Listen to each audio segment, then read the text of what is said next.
नमस्कार दोस्तों।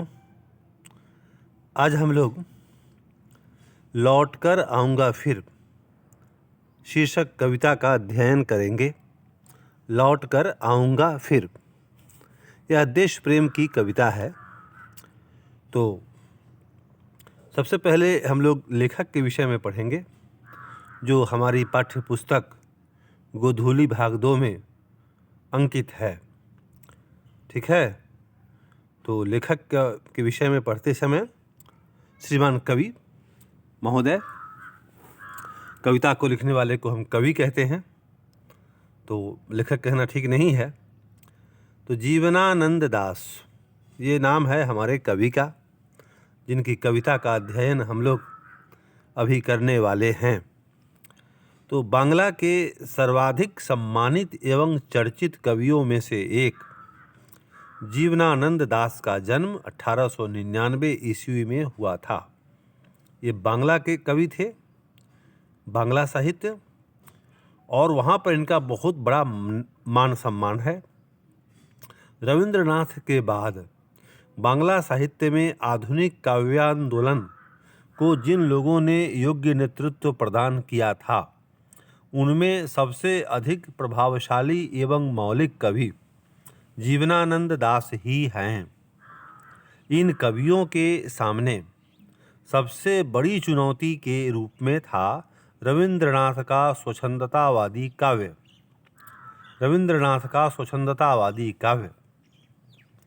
स्वच्छंदतावाद से अलग हटकर कविता की नई यथार्थवादी भूमि तलाश करना सबसे महत्वपूर्ण कार्य था।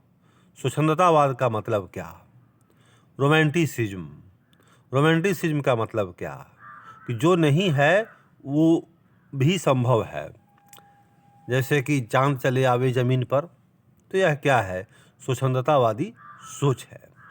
मतलब मैं सितारे लाऊंगा और तेरी आंचल में रख दूंगा, तो इसको कहते हैं स्वच्छंदतावादी सोच, जो प्रैक्टिकली शाब्दिक रूप से संभव नहीं है। इसका साहित्यिक अर्थ हुआ लेकिन शाब्दिक अर्थ नहीं है। तो ऐसी रचना, ऐसा विचार जिस काव्य में मिले, उसे बोलते हैं स्वच्छंदतावादी काव्य। तो रविंद्रनाथ टैगोर की भी कविता आपने पढ़ी होगी, where the mind is without fear. तो उस कविता में कवि ने आज़ादी का स्वच्छंदतावादी स्वरूप हमारे समक्ष प्रस्तुत किया है। उनका कहना है कि ऐसी आज़ादी हो जहाँ किसी को कोई दिक्कत नहीं हो, सब कुछ सबको मिले, जो काम करे उसको इनाम मिले, उसका काम पूरा हो, मतलब पूरा विश्व कैसा हो तो वह ऐसा हो जहाँ किसी भी चीज़ की कमी ना हो, कोई दुख ना हो। तो इसको बोलते हैं स्वच्छंदतावादी काव्य। तो रविंद्रनाथ का प्रभाव बांग्ला साहित्य में इतना अधिक है कि किसी भी नए साहित्यकार के लिए उनके समक्ष अपनी लेखनी को चमकाना एक चैलेंज था। तो उस पृष्ठभूमि में ये हमारे वर्तमान कवि जीवनानंद जी मशहूर हुए। तो निश्चित रूप से इनकी लेखनी में कोई तो ऐसी बात होगी। अलग हटकर कविता की नई यथार्थ भूमि तलाश करना सबसे महत्वपूर्ण कार्य था। इस कार्य में अग्रणी भूमिका जीवनानंद दास की रही। जीवनानंद जी इस धारा के नेतृत्व करने वाले लोग हुए, जिन्होंने यथार्थवादी कविता की भूमि तलाश की। उन्होंने बंगाल के जीवन में रच बसकर उसकी जड़ों को पहचानना और उसे अपनी कविता में स्वर दिया, पहचान किया उसको और अपनी कविता में उसको स्वर प्रदान किया। उन्होंने भाषा, भाव एवं दृष्टिकोण में नई शैली, सोच एवं जीवन दृष्टि को प्रतिष्ठित किया। सिर्फ 55 साल की उम्र में, 55 साल 55 ईयर्स, सिर्फ 55 साल की उम्र में जीवनानंद दास का निधन एक मर्मांतक दुर्घटना में हुआ। दुर्घटना में उनकी मृत्यु हो गई सन 1954 में।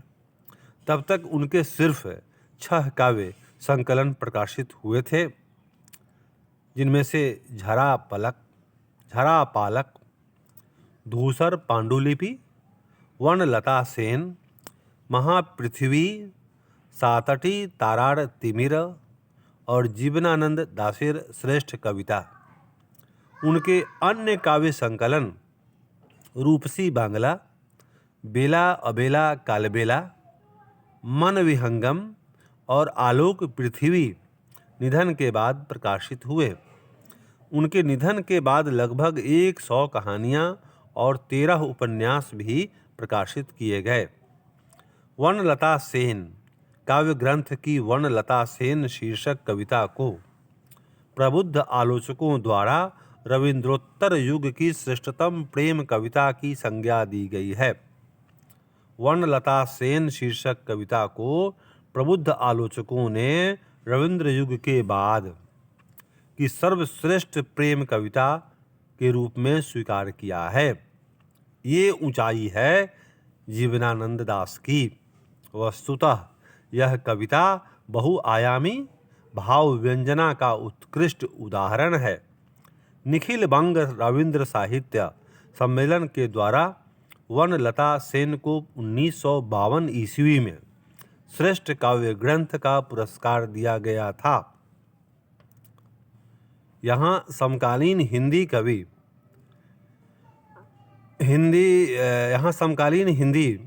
कवि प्रयाग शुक्ल द्वारा भाषांतरित जीवनानंद दास की कविता प्रस्तुत है।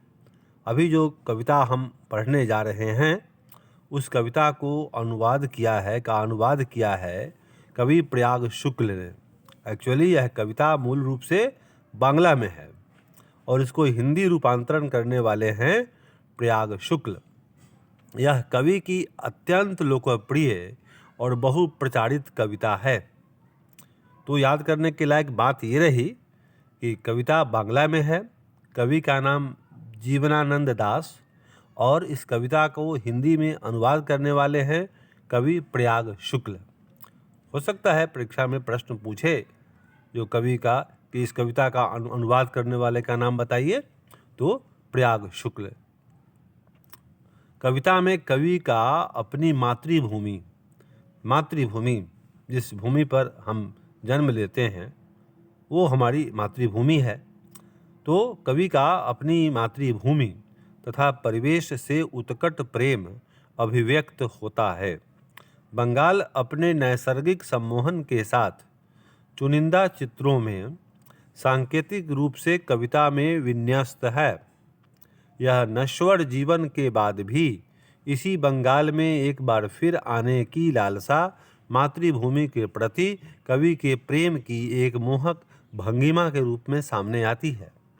कवि ने अपने वतन बंगाल से इतना प्रेम किया, कवि को बंगाल इतना अच्छा लगा, इतना पसंद है कि वह सोचता है कि अगर मौत भी आए तो मौत भी के बाद भी जिस किसी रूप में मुझे नया शरीर मिले तो उस शरीर में भी मैं बंगाल में ही आऊँ। बंगाल की माटी तुझे शत शत नमन।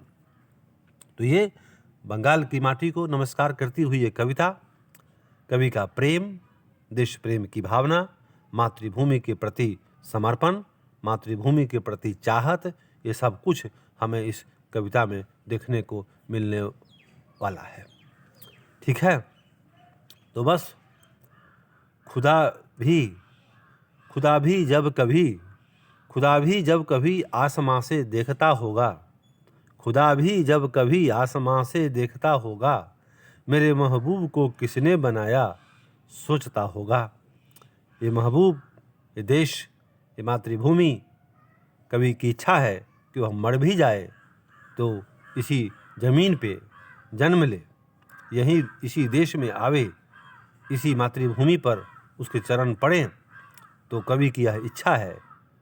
ठीक है, तो अब हम लोग इस कविता का अध्ययन करेंगे, लाइन बाय लाइन पढ़ेंगे और उसका मतलब समझने का प्रयास करेंगे।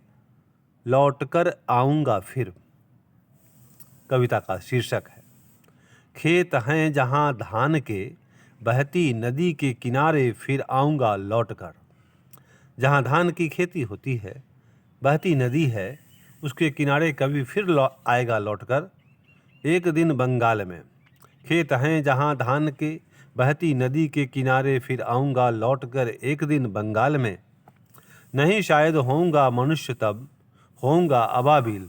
कवि क्या कहना है कि हो सकता है कि वो बंगाल में फिर आवे, लेकिन ज़रूरी नहीं है कि मनुष्य का शरीर ही मिले, क्योंकि हमारे मन में यह भी धारणा है, हमारे मैथोलॉजी में, कि मरने के बाद मनुष्य को शरीर मिलता है, बदल बदल के मिलता है।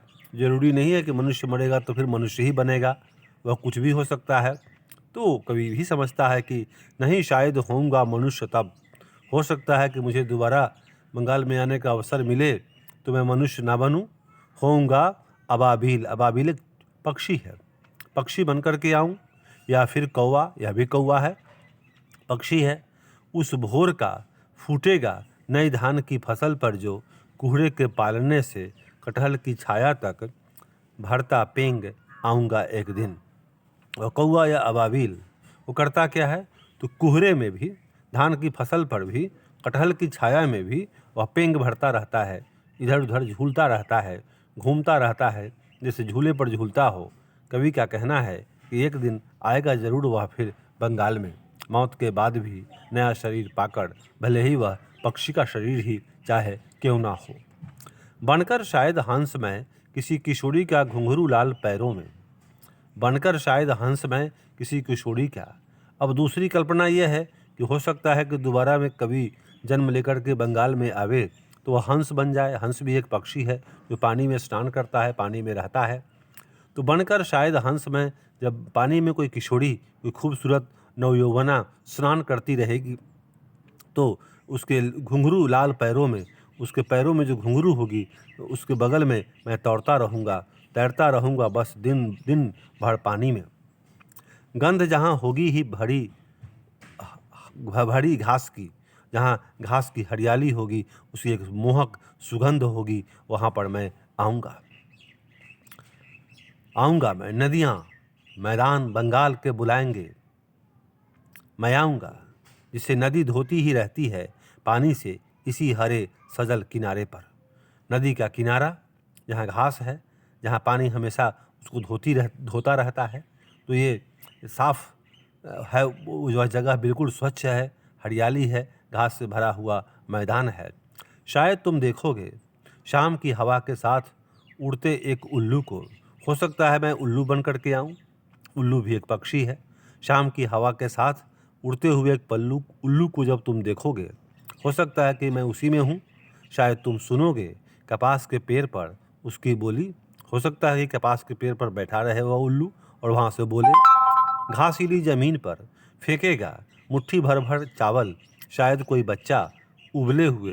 देखोगे रूप सा के गंदले से पानी में नाव लिए जाते एक लड़के को, उड़ते फटे पाल की नाव।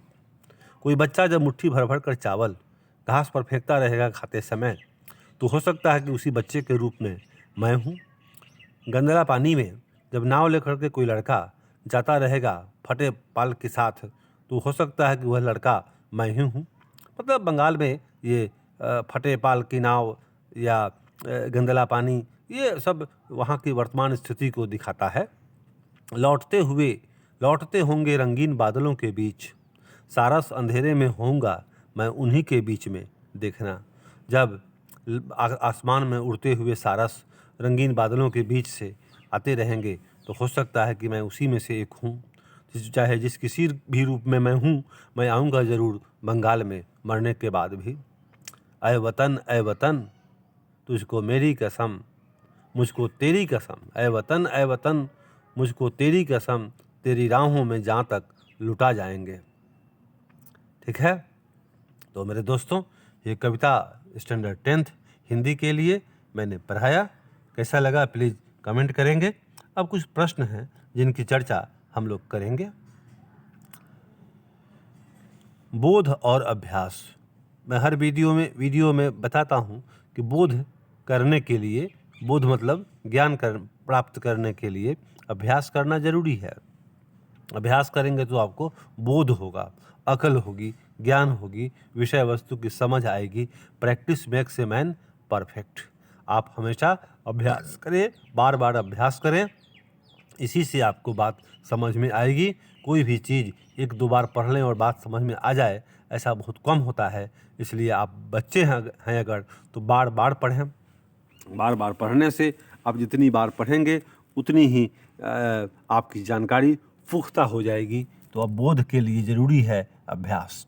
तो इसी अभ्यास के क्रम में ये प्रश्नोत्तर भी करेंगे हम लोग। कवि किस तरह के बंगाल में एक दिन लौटकर आने की बात करता है? धान की फसल से युक्त बहती नदी से युक्त बंगाल में कवि एक दिन लौटकर आने की बात करता है। कवि अगले जीवन में क्या क्या बनने की संभावना व्यक्त करता है और क्यों? कवि अगले जीवन में मनुष्य, अबाबिल पक्षी, कौवा, हंस, उल्लू, सारस पक्षी आदि बनने की संभावना व्यक्त करता है, क्योंकि कवि को बंगाल की भूमि और वहाँ का पर्यावरण से अधिक प्रेम है। ठीक है। अगले जन्मों में बंगाल में आने की क्या सिर्फ कवि की इच्छा है? स्पष्ट कीजिए। अगले जन्मों में बंगाल में आने की इच्छा केवल कवि की ही नहीं बल्कि कवित्व में कवि ने किसी किशोरी की भी चर्चा की है जो उसको जल क्रीड़ा में आनंद दे, अथवा बंगाल की किसी किशोरी को जल क्रीड़ा में वह आनंद दे हंस बनकर।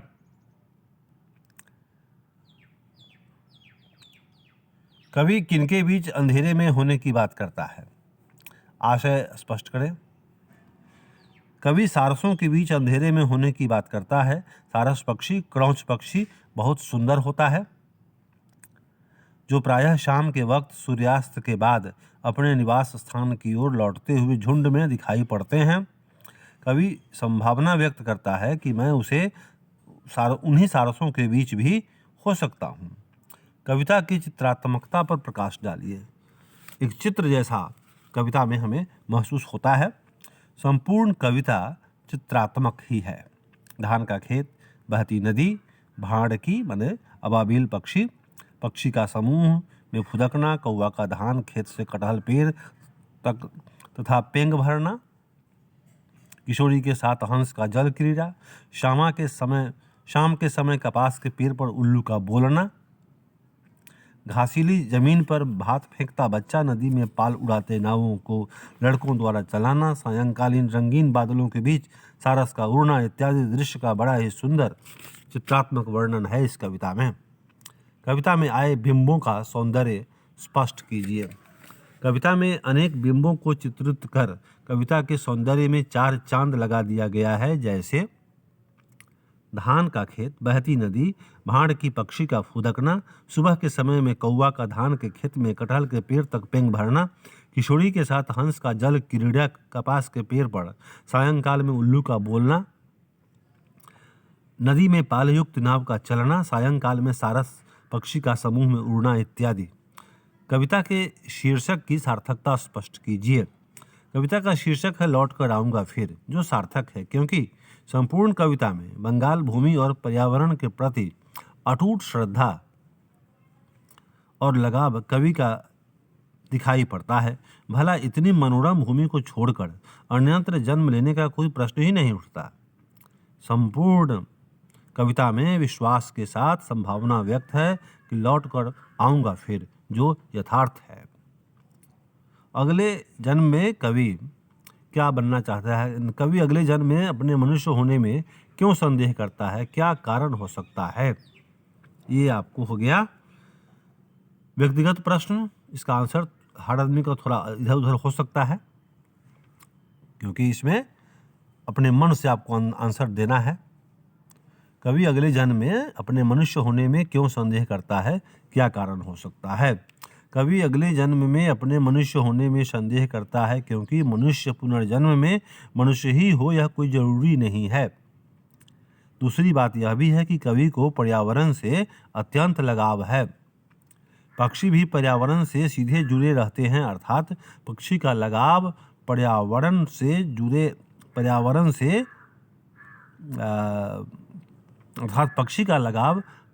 से ही होता है। अतः कवि संभावना करता है कि पक्षी में उसका जन्म हो, जिससे हम पर्यावरण से जुड़े रहें। व्याख्या करें। बनकर शायद हंस में किसी किशोरी का घुंघरू लाल पैरों में तैरता रहूँगा बस दिन दिन भर पानी में, गंध जहाँ होगी ही भरी घास की। प्रस्तुत गद्यांश हमारे पाठ्य पुस्तक गोधूली भाग 2 के काव्यखंड के लौट कर आऊँगा फिर कविता में कवि के मातृभूमि फिर शीर्षक कविता से लिया गया है, जिसके रचयिता कवि जीवनानंद दास जी हैं।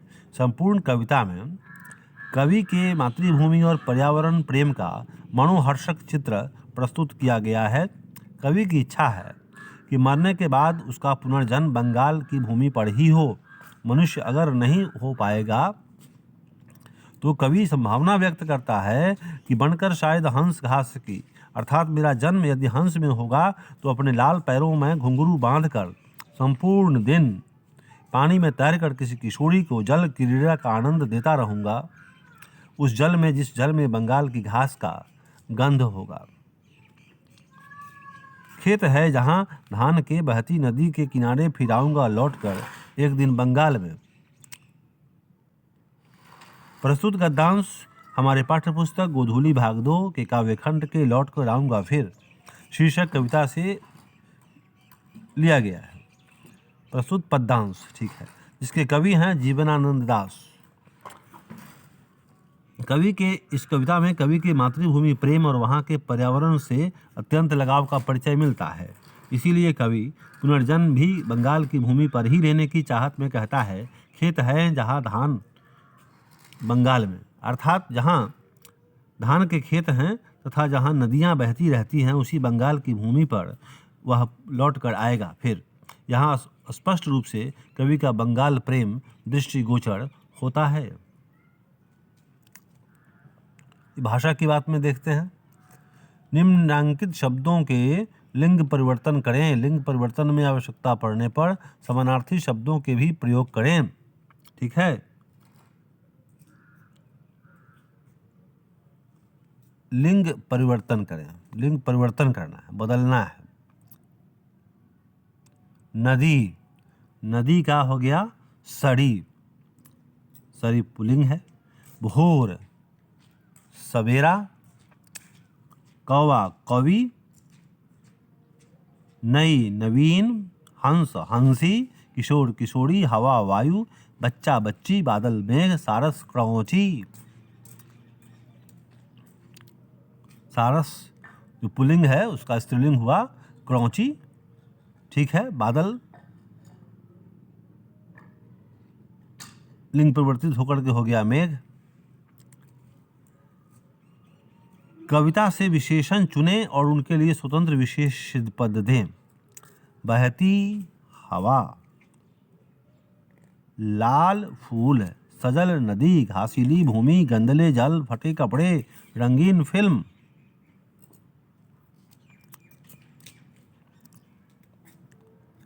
कविता से प्रयुक्त सर्वनाम चुनें और उनका प्रकार भी बताएं। जहाँ निश्चयवाचक, तब निश्चयवाचक, मैं पुरुषवाचक, विशेष निश्चयवाचक, इसी निश्चयवाचक, तुम पुरुषवाचक, कोई निश्चयवाचक, किसी निश्चयवाचक सर्वनाम। वैसे सर्वनाम के लिए मेरे चैनल पे एक अलग से वीडियो भी बनाया हुआ है, आप उसे भी देखिए, तब इस प्रश्न का उत्तर देना आपके लिए और आसान हो जाएगा। अब कुछ प्रश्नों की सूची है, इसको भी देख। यह है शब्दार्थ हैं, प्रमुख शब्द, उनके अर्थ यहाँ दिए हैं। अबाबिल है, इसका प्रयोग कविता में हुआ है, तो यह है एक प्रसिद्ध काली छोटी चिड़िया जो उजाड़ मकानों में रहती है, भांडकी भी इसका नाम है। पेंग, झूले का दोलन। रूपसा, बंगाल की नदी विशेष। सारस, पक्षी विशेष क्रौच। रूपसा बंगाल की नदी है और सारस पक्षी विशेष क्रौच भी इसका नाम है। तो ये मैंने आपकी सेवा में प्रस्तुत किया। कैसा लगा प्लीज़ बताएं, कमेंट करें और देखते रहें। और भी चैप्टर अगर देखना है अपने क्लास का तो आप मेरे प्लेलिस्ट में जाएं, वहाँ सर्च करें अपने क्लास का, आपको हिंदी इंग्लिश सब कुछ पढ़ाया हुआ मिलेगा। आपकी परीक्षा के लिए संपूर्ण है। Thank you for viewing, have a nice day.